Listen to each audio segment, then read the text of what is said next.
At the dinner table, the evening started off with laughter and light-hearted conversations.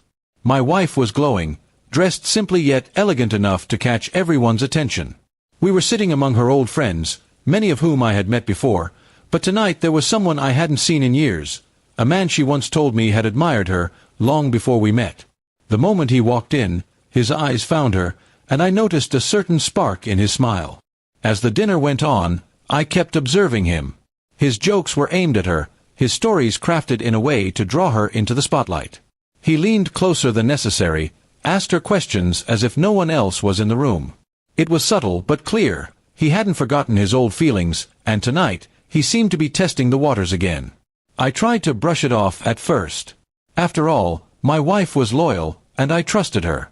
But as his attempts grew bolder, I couldn't help but feel my patience tested. He reminded her of old college days, laughing about moments they had shared in the past, even bringing up a time when he had asked her out. The table chuckled, but I noticed how his eyes didn't leave hers, waiting for a reaction.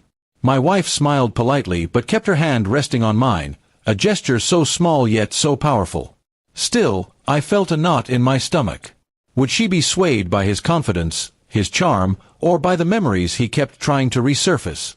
I tried to remain calm, sipping my drink and watching the scene unfold. At one point, he leaned forward and said, "You know, I always thought you made the wrong choice back then. I would have treated you like a queen." The table fell silent for a moment. His words weren't just a joke anymore, they carried weight. My heart tightened, waiting for what she would say. My wife didn't flinch. She looked at him directly, then turned her gaze toward me. Her fingers tightened around mine, and she said with steady clarity, "No, I made the best choice of my life. He treats me better than anyone else ever could." Her voice was calm but firm, and it echoed in the quiet room. I felt an overwhelming rush of pride and relief. In that moment, I knew she wasn't swayed by nostalgia or tempted by old feelings. She had chosen me then, and she was choosing me again now. The admirer tried to mask his embarrassment with a weak laugh, but the sting of rejection was obvious. The rest of the dinner carried on, though the energy had shifted. The man spoke less, his earlier confidence replaced with awkward smiles. My wife remained by my side, never letting go of my hand, making it clear to everyone that her loyalty wasn't up for debate. As we left the dinner, I asked her softly if his words had bothered her.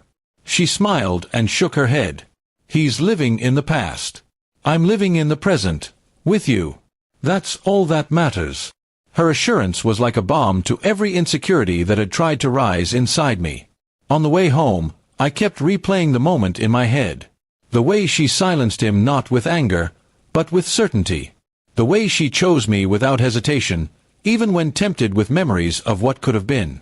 That moment spoke louder than any romantic gesture. In the quiet of our car, I reached over and kissed her hand. She leaned her head on my shoulder, and I realized how lucky I was. Life would always bring challenges, old ghosts, and tests of love, but that night proved something deeper. True love doesn't waver when tempted, it stands stronger. The admirer may have tried again, but he walked away empty-handed. I, on the other hand, walked away with the priceless assurance that my wife's heart belonged only to me and always would.